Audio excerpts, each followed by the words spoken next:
ಹಾಸನ ಜಿಲ್ಲೆ ಚನ್ನರಾಯಪಟ್ಟಣ ತಾಲೂಕು ನುಗ್ಗೇಹಳ್ಳಿ ಹೋಬಳಿಗೆ ಸೇರಿದ ಮೊರಾರ್ಜಿ ದೇಸಾಯಿ ವಸತಿ ಶಾಲೆ ಗೂಳಿಹೊನ್ನೇನಹಳ್ಳಿಯ ಹತ್ತಿರ ಇರುವ 18-19 ಸಾಲಿನ ಕಟ್ಟಡದ ಕಾಮಗಾರಿ 18 ತಿಂಗಳೊಳಗೆ ಮುಗಿಯಬೇಕಾಯಿತು. ಆದರೆ ವರ್ಷಗಳೇ ಕಳೆಯುತ್ತಾ 2024 ಬಂದರೂ ಮುಗಿದಿಲ್ಲ.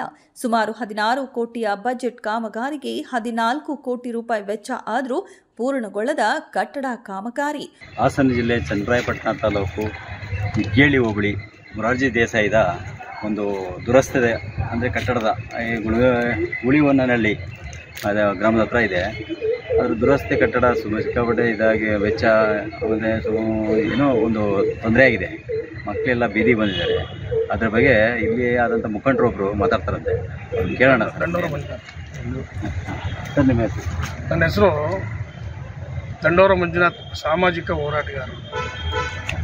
ಏನಾಗಿದೆ, ಹಾಸನ ಜಿಲ್ಲೆ ಚನ್ನರಾಯಪಟ್ಟಣ ತಾಲೂಕು ನುಗ್ಗೇಹಳ್ಳಿ ಹೋಬಳಿ ಗೂಳಿಹೊನ್ನೇನಹಳ್ಳಿ ಗ್ರಾಮ ಸೋಮವಾರ ಸಂತೆ ನಡೆಯುತ್ತಲ್ಲಿ. ಇಲ್ಲಿಗೆ 2018-19 ಸಾಲಿನಲ್ಲಿ ಕರ್ನಾಟಕ ಸರ್ಕಾರದ ವತಿಯಿಂದ ಮೊರಾರ್ಜಿ ವಸತಿ ಶಾಲೆಯನ್ನು ಇಲ್ಲಿ ಸ್ಥಾಪನೆ ಮಂಜೂರಾತಿ ಕೊಟ್ಟಿರ್ತಾರೆ. ಅದರಂತೆ 18-19ರಲ್ಲಿ ಶಂಕುಸ್ಥಾಪನೆ ಆಯಿತು.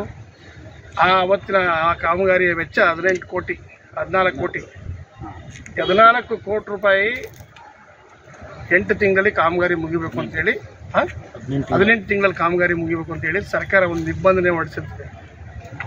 ಆದರೆ 2018ರಲ್ಲಿ ಪ್ರಾರಂಭ ಆದಂಥ ಕಾಮಗಾರಿ ಇದುವರೆಗೂ ಸಹ 2024ನೇ ಇಸ್ವಿ ಸರಿಸುಮಾರು 6 ವರ್ಷಗಳ ಕಾಲ ಆ ಕಾಮಗಾರಿ ಕುಡಿತವಾಗಿ ಸಾಗ್ತಾ ಇದೆ. ಕಾರಣ ಇಲ್ಲಿರ್ತಕ್ಕಂಥ ರಾಜಕೀಯ ವ್ಯವಸ್ಥೆ, ಶಾಸಕರ ಇಚ್ಛಾಕೊರತೆ, ಜಿಲ್ಲಾ ಉಸ್ತುವಾರಿ ಮಂತ್ರಿಗಳ ಇಚ್ಛಾಕೊರತೆ, ಮಾನ್ಯ ಜಿಲ್ಲಾಧಿಕಾರಿಗಳ ಏನು ಬೇಜವಾಬ್ದಾರಿತನ. ಇವತ್ತು ಮಾನ್ಯ ಜಿಲ್ಲಾಧಿಕಾರಿಗಳ ಬಗ್ಗೆ ಭಾರಿ ಗೌರವ ವ್ಯಕ್ತಪಡಿಸ್ತಾರೆ ಜಿಲ್ಲೆಯಲ್ಲೆಲ್ಲರೂ. ಮಾನ್ಯ ಜಿಲ್ಲಾಧಿಕಾರಿಗಳ ಗಮನಕ್ಕೆ ಯಾಕೆ ಬರಲ್ಲ ಇದು? ಇವತ್ತು ಬಡವರು ಮಕ್ಕಳು ಓದ್ತಕ್ಕಂಥ ವಿದ್ಯಾರ್ಥಿ ನಿಲಯ ಮೊರಾರ್ಜಿ ವಸತಿ ಶಾಲೆ ಎಲ್ಲ ಜಾತಿಯ ಎಲ್ಲ ವರ್ಗದ ಬಡವರು ಮಕ್ಕಳಲ್ಲಿ ಓದ್ತಾರೆ. ಇವತ್ತು ಶ್ರೀಮಂತರ ಮಕ್ಕಳನ್ನ ದೊಡ್ಡ ದೊಡ್ಡ ಕಾರ್ಮಿಕಗಳಿಗೆ, ದೊಡ್ಡ ದೊಡ್ಡ ಐಷಾರಾಮಿ ಕಾಲೇಜುಗಳಿಗೆ, ಬೋರ್ಡಿಂಗಿಗೆಲ್ಲ ಹಾಕಿ ಇವತ್ತು ಶ್ರೀಮಂತರು ಅವ್ರ ಮಕ್ಕಳನ್ನ ಓದಿಸ್ತಾರೆ. ಕೂಲಿ ಕಾರ್ಮಿಕರ ಮಕ್ಕಳು, ಇವತ್ತು ರೈತರ ಮಕ್ಕಳು ಈ ಶಾಲೆಯಲ್ಲಿ ಓದೋಂಥ ಒಂದು ವ್ಯವಸ್ಥೆ ನಿರ್ಮಾಣ ಆಗಿದೆ. ಆದರೆ ಇವತ್ತು ಶಾಸಕರು ಶಂಕುಸ್ಥಾಪನೆ 2018ರಲ್ಲಿ ಮಾಡಿರ್ತಾರೆ. ಆದರೆ ಇವತ್ತುವರೆಗೂ ಸಹ 2024 ಆದರೂ ಸಹ ಕಾಮಗಾರಿ ಆಗಿಲ್ಲ ಅಂತಂದರೆ ಇದರ ಹೊಣೆ ಯಾರ್ದು? ಈ ಹೊಣೆ ಯಾರ್ದಿದು? ಪ್ರಸ್ತುತ ಸಂದರ್ಭದಲ್ಲಿ 14 ಕೋಟಿ ಏನು ಎಸ್ಟಿಮೇಟ್ ಆಯಿತು, ಈ ಹೆಡ್ ಆಫ್ ಅಕೌಂಟ್ ಯಾವುದು, ಎಲ್ಲಿತ್ತು ಹಣ, ಯಾರು ಬಿಡುಗಡೆ ಮಾಡೋರೆ, ಯಾವ ಅಧಿಕಾರಿಗಳು ಸ್ಯಾಂಕ್ಷನ್ ಕೊಟ್ಟರು ಕಾಮಗಾರಿ ಆಗಿದೆ ಅಂತ, ಮತ್ತು ಈಗ ಅತಿ ಹೆಚ್ಚಿನ ಹಣಕ್ಕಾಗಿ ಇವರು ಏನು ಪ್ರಸ್ತಾವನೆ ಸಲ್ಲಿಸ್ತಾರೆ. ಇವತ್ತು ಅಧಿಕಾರಿಗಳು ಕೇಳಿದ್ರೆ 23 ಕೋಟಿಗೆ ಹೋಗಿದೆ ಅಂತ. 14 ಕೋಟಿಗಾದಂಥ ಎಸ್ಟಿಮೇಟು ಇದುವರೆಗೂ ಕಾಮಗಾರಿ ಆಗಿಲ್ಲ. ಕೇವಲ 2 ಕೋಟಿ ಮಾತ್ರ ಅವ್ರ ಅಕೌಂಟಲ್ಲಿದೆ ಅಂತ ಹೇಳ್ತಾರೆ. 12 ಕೋಟಿ ರೂಪಾಯಿ ಹಣವನ್ನು ಇವತ್ತು ವ್ಯಯ ಮಾಡಿದ್ದಾರೆ. ಕಾಮಗಾರಿ ಪೂರ್ಣ ಆಗಿಲ್ಲ. ಇವತ್ತು ಹಣದಲ್ಲಿ ಬೇರೆ ಬೇರೆ ಥರ ಅವ್ಯವಹಾರಗಳು ನಡೆದಿದೆ ಅಂತ ಜನಗಳು ಮತ್ತು ಸಾರ್ವಜನಿಕ ವಲಯಗಳಲ್ಲಿ ಕೇಳಿಬರ್ತಾ ಇದೆ. ಸಂಘ ಸಂಸ್ಥೆಯವರು ಸಹ ಹಿಂದಿಂದಲೂ ರೈತ ಸಂಘಟನೆ, ಹಲವಾರು ಸಂಘಟನೆಗಳು ಹೋರಾಟ ಮಾಡಿ ಪತ್ರಿಕೆಗಳೆಲ್ಲ ಬಂದಿದೆ, ತಮ್ಮ ಟಿ ವಿಲೂ ಬಂದಿದೆ. ನಾವು ಹೇಳೋದು, ಸನ್ಮಾನ್ಯ ಶಾಸಕರು ಈ ಬಗ್ಗೆ ಗಮನ ಹರಿಸ್ಬೇಕು. ಅಥವಾ ಇದರಲ್ಲಿ ಯಾರ್ಯಾರು ಇನ್ವಾಲ್ವ್ ಆಗೋರು, MLC ಆಗೋರು ಅಥವಾ ಶಾಸಕರಾಗೋರು ಸಂಪೂರ್ಣ ತನಿಖೆ ಆಗಬೇಕು. ಮೊನ್ನೆ ಜಿಲ್ಲಾಧಿಕಾರಿಗಳು ಸುಮೋಟೋ ಕೇಸ್ ಅಂತ ತಗೊಂಡು ಅಧಿಕಾರಿಗಳು ಬಿಟ್ಟು ತನಿಖೆ ನಡೆಸಿ ತಪ್ಪಿತಸ್ಥ ಅಧಿಕಾರಿಗಳ ಮೇಲೆ ಕ್ರಮ ವಹಿಸಬೇಕು. ಅಕಸ್ಮಾತ್ ಅವ್ರ ಕೈಲಿ ಆಗಲ್ವಾ, ಜಿಲ್ಲಾ ಉಸ್ತುವಾರಿ ಮಂತ್ರಿ ಭಾರಿ ಏನು ದೊಡ್ಡ ಸಾಧನೆ ಮಾಡ್ತೀವಿ ಅಂತ ಹೇಳ್ತಾರೆ. ಜಿಲ್ಲಾ ಉಸ್ತುವಾರಿ ಮಂತ್ರಿ ಇಲ್ಲಿ ಚನ್ನರಾಯಪಟ್ಟಣದಲ್ಲಿ ಸಾರ್ವಜನಿಕರ ಕುಂದುಕೊರತೆ ಸಭೆಯನ್ನು ಮಾಡೋರು. ಇದುವರೆಗೂ ಒಂದೂ ಜಾರಿ ಆಗಿಲ್ಲ ರೀ. ಒಬ್ಬ ಜಿಲ್ಲಾ ಉಸ್ತುವಾರಿ ಮಂತ್ರಿ ಕರೆದಂಥ ಕುಂದುಕೊರತೆ ಸಭೆಯಲ್ಲಿ ಏನು ಅರ್ಜಿ ಮನವಿ ಕೊಟ್ಟವ್ರೆ, ಒಂದೂ ಜಾರಿ ಆಗಿಲ್ಲ. ಹಂಗಂದರೆ ಎಲ್ಲ ಕಾಟಾಚಾರ ಸಭೆಗಳಿವು. ಹಾಗಾಗಿ ಇಲ್ಲಿ ಒಬ್ಬ ಕಳ್ಳನ್ನ ಇನ್ನೊಬ್ಬ ಕಳ್ಳ ಬೆಂಬಲಿಸ್ತಾನೆ. ರಾಜಕಾರಣಿಗಳೆಲ್ಲ ಅಷ್ಟೇ. ಇವತ್ತಿಲ್ಲಿ ಭ್ರಷ್ಟಾಚಾರ ಆಗಿದೆ, ತನಿಖೆ ಮಾಡಬೇಕು. ಇಲ್ಲ ನಾವು ಉಗ್ರವಾಗಿ ಮುಂದಿನ ದಿನಗಳಲ್ಲಿ ಎಲ್ಲ ಸಂಘ ಸಂಸ್ಥೆಗಳು ಸೇರಿ ದೊಡ್ಡ ಮಟ್ಟದ ಹೋರಾಟ ಮಾಡಿ ಪೋಷಕರೆಲ್ಲ ಕರೆಸಿ ದೊಡ್ಡ ಹೋರಾಟ ಮಾಡಿದ್ವಿ. ಕಾರಣ ಇದು ಭಾರಿ ಭ್ರಷ್ಟಾಚಾರ ಆಗಿದೆ. ಮನೆ ಜಿಲ್ಲಾಧಿಕಾರಿಗಳು ಈ ವಿಡಿಯೋ ಏನು ಈ ವಾರ್ತೆ ನೀವು ಗಮನಿಸಿ, ಈ ಮಾಧ್ಯಮನ ಗಮನಿಸ್ತಾವೋ ಸೂಕ್ತ ಕ್ರಮ ಕೈಗೊಳ್ಳಬೇಕು ಅಂತ ಹೇಳಿ ನಾನು ಮನೆ ಜಿಲ್ಲಾಧಿಕಾರಿಗಳಲ್ಲಿ ನಾನು ಮನವಿ ಮಾಡ್ತೀನಿ. ಜೊತೆಗೆ ಇವತ್ತೆಲ್ಲ ಪೋಷಕರು ಮಕ್ಕಳ ಇವತ್ತು ಏನು ಗೂರ್ಮಾರ್ನಹಳ್ಳಿ ಮುರಾರ್ಜಿ ಶಾಲೆ ಇದೆ, 10 ಬೆಡ್ ಇದ್ರೆ 30 ಮಕ್ಕಳನ್ನು ಸೇರಿಸ್ತಾರಲ್ಲಿ. ದುರಂತ ಆಗಿದೆ. ತಾಲೂಕು ಮಟ್ಟದ ಅಧಿಕಾರಿ ತಪ್ಪಾಗಿದೆ ಅಂತ ನಾವು ಹೇಳ್ತಾ ಇಲ್ಲ. ಯಾರೋ ಹೊಸೂರು ಬಂದವ್ರೆ, ರಾಜೀವ್ ಅಂತ, ಅವ್ರ ಪಾತ್ರ ಇದರಲ್ಲಿಲ್ಲ. ಈಗ ಹೊಸದಾಗಿ ಬಂದವ್ರೆ. ಆದರೆ ಜಿಲ್ಲಾ ಮಟ್ಟದಲ್ಲಿರ್ತಕ್ಕಂಥ ಅಧಿಕಾರಿಗಳವ್ರಲ್ಲ, ಇವರೆಲ್ಲ ಭಾಗಿಗಳಾಗವ್ರೆ, ಇವರೆಲ್ಲ ಭ್ರಷ್ಟರಾಗವ್ರೆ. ಈ ಬಗ್ಗೆ BCM ಜಿಲ್ಲಾಧಿಕಾರಿನ ಕೂಡಲೇ ಸಸ್ಪೆಂಡ್ ಮಾಡಬೇಕು, ಎಂಕ್ವೈರಿಗೆ ಅವ್ರನ್ನ ಎಂಕ್ವೈರಿ ಮಾಡಿಸ್ಬೇಕು, ಮತ್ತು ಭಾರಿ ಗೌರವಾನ್ವಿತವಾಗಿ ಪರಿಶೀಲನೆ ಮಾಡಿ ತಪ್ಪಿದಷ್ಟರ ಮೇಲೆ ಕಾನೂನು ರೀತಿ ಕ್ರಮ ಜರುಗಿಸಬೇಕು.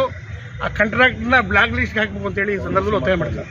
ವಿಪರ್ಯಾಸ ಅಂದ್ರೆ ಇದನ್ನ ಖಂಡಿಸಿ ಕರ್ನಾಟಕ ದಲಿತ ಸೇನೆ ಜಿಲ್ಲಾಧ್ಯಕ್ಷರು ದಂಡೂರು ಮಂಜುನಾಥ್ ಹಾಗೂ ರೈತ ಸಂಘದ ರಾಜ್ಯಾಧ್ಯಕ್ಷ ಅರಳ್ಳಾಪುರ ಮಂಜೇಗೌಡರು ಮಾತನಾಡಿ, ಈ ಕಟ್ಟಡದ ಕಾಮಗಾರಿಯನ್ನ ಸರಿಪಡಿಸಿಲ್ಲ ಅಂದ್ರೆ ಮುಂದಿನ ದಿನಗಳಲ್ಲಿ ಉಗ್ರ ಹೋರಾಟ ಎಚ್ಚರಿಕೆ ನೀಡಿದ್ದಾರೆ. ದೇಸಾಯಿ ಕಾಮಗಾರಿಕೆ ಏನು 18 ತಿಂಗಳು ಒಪ್ಪಂದ ಆಗಿ 2008ರಲ್ಲಿ ಸ್ಟಾರ್ಟ್ ಆಗಿತ್ತು. 2018ರಲ್ಲಿ ಸ್ಟಾರ್ಟ್ ಆಗಿ 18 ತಿಂಗಳಿಗೆ ಮುಗಿಯಬೇಕಾಯ್ತು. ಈಗಾಗಲೇ 24 ಬಂದರೂ ಬಿಲ್ಡಿಂಗ್ ಇನ್ನೂ ಮುಗ್ದಿಲ್ಲ. ಆದರೂ ಬಿಲ್ಡಿಂಗ್ ಕೆಲಸ ಅರ್ಧ ಮಾಡಿದ್ದಾರೆ, ಒಪ್ಕೋತೀವಿ. ಆ ಬಿಲ್ಡಿಂಗು ಎಷ್ಟು ಕ್ಲೀನಾಗಿ ಮಾಡಿದ್ರು ಅಂತಂದರೆ ಅಷ್ಟೇ ಕ್ಲೀನಾಗಿ ಹಾಳಾಗಿದೆ. ಇವತ್ತು ಬೇಜಾರಾಗುತ್ತೆ ನಮಗೆ. ಇವತ್ತು ನಾವು ಹೋದ ಮುರುಗೇಶ ಶಾಲೆ ಹತ್ರ ನೋಡೋಕ್ಕೆ ಬಾಕ್ಲೇ ಇಲ್ಲ, ಅದರೊಳಗೆ ನಾಯಿಗಳು ಹೋಗ್ತವೆ. ಆಮೇಲೆ ಸಿಕ್ಕಾಬಿಟ್ಟೆ ಆ ಕಿಟಕಿ ಏನಿದ್ದು ಸಾಮಾನೆಲ್ಲ ಕಿತ್ಕೊಂಡು ಹೋಗಿದ್ದಾರೆ. ಇದಕ್ಕೆ ಅರ್ಥ ಏನ್ರಿ? ಇದು ದುಡ್ಡಲ್ವ? ಇದು ಯಾರು ಕೇಳೋರು? ಕಾಂಟ್ರಾಕ್ಟರ್ನ ತಕ್ಷಣಕ್ಕೆ ಅಮಾನತನ್ನು ಮಾಡ್ಬೇಕು. ಇಲ್ಲಿ ಸುಮಾರು ಅನೇಕ ಅದು ಹೇಳ್ಬಾರ್ದು ನಮ್ಮ ಬಾಯಿಲಿ, ಬಟ್ ಬೇಜಾರಾಗೈತಿ. ಯಾಕೆ ಹೇಳ್ಬಾರ್ದು ಅಂತಂದರೆ ಅಲ್ಲಿ ನಮ್ಮ ಮಕ್ಕಳನ್ನ ಅಲ್ಲಿಗೆ ದೇವಸ್ಥಾನ ಅಂತ ಕಳಿಸ್ತಾ ಇರೋದು, ನಮ್ಮ ಎಲ್ಲಿಗೆ ಶಾಲೆಗೆ. ಅಂಥ ಒಂದು ಶಾಲೆಯಲ್ಲಿ ಇವತ್ತು ನೋಡೋಕ್ಕೆ ಒಂಥರ ಅಸಹ್ಯ ಆಗ್ತಿದೆ, ಬೇಜಾರಾಗ್ತಿದೆ. ತಕ್ಷಣಕ್ಕೆ ಈ ತಾಲೂಕಿನ ಜನಪ್ರತಿನಿಧಿಗಳಿಗೆ ಎಚ್ಚರಿಕೆ ಸತ್ತ ಕೊಟ್ಟದ್ದು, ಆ ಪಕ್ಕದ DC ಎಚ್ಚರಿಕೆ ಕೊಟ್ಟಿದ್ದು, ಆ ಜಿಲ್ಲಾಧಿಕಾರಿ ಕೊಟ್ಟಿದ್ದು, ಮತ್ತು ಏನು ಹಿಂದುಳಿದ ಅಲ್ಪಸಂಖ್ಯಾತರ DC ಕೊಟ್ಟಿದ್ದು, DC ಕರೆದಿದ್ದು. ಅವ್ರು ಹೇಳಿದ್ರು ಕೇವಲ 21ಕ್ಕೆ ನಾವು ಉದ್ಘಾಟನೆ ಮಾಡಿಸ್ಬಿಡ್ತೀವಿ, ಕ್ಷಮಿಸಿ. MLA ಹೇಳಿದ್ರು 21ಕ್ಕೆ ಬಂದು ನಾವು ಉದ್ಘಾಟನೆ ಮಾಡಿಸ್ತೀನಿ ಅಂತ.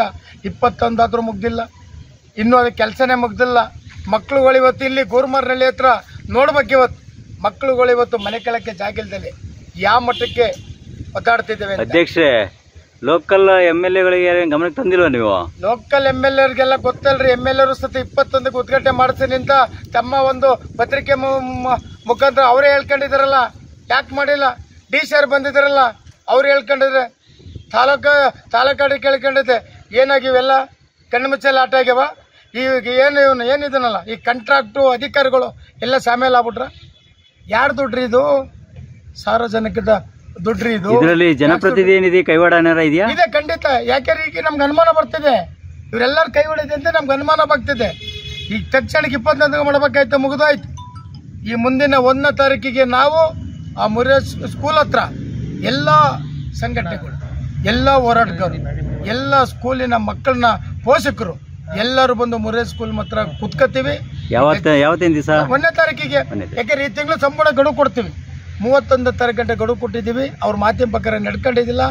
ಅವನು ಯಾರು ಕಾಂಟ್ರಾಕ್ಟ್ ಇದ್ದಾನೆ ಆ ಕಾಂಟ್ರಾಕ್ಟರ್ನ ತಕ್ಷಣಕ್ಕೆ ಲೇಸಿಸ್ನ ವಜಾ ಮಾಡಬೇಕು, ಅವನಿಗೆ ಶಿಕ್ಷೆ ಆಗಬೇಕು.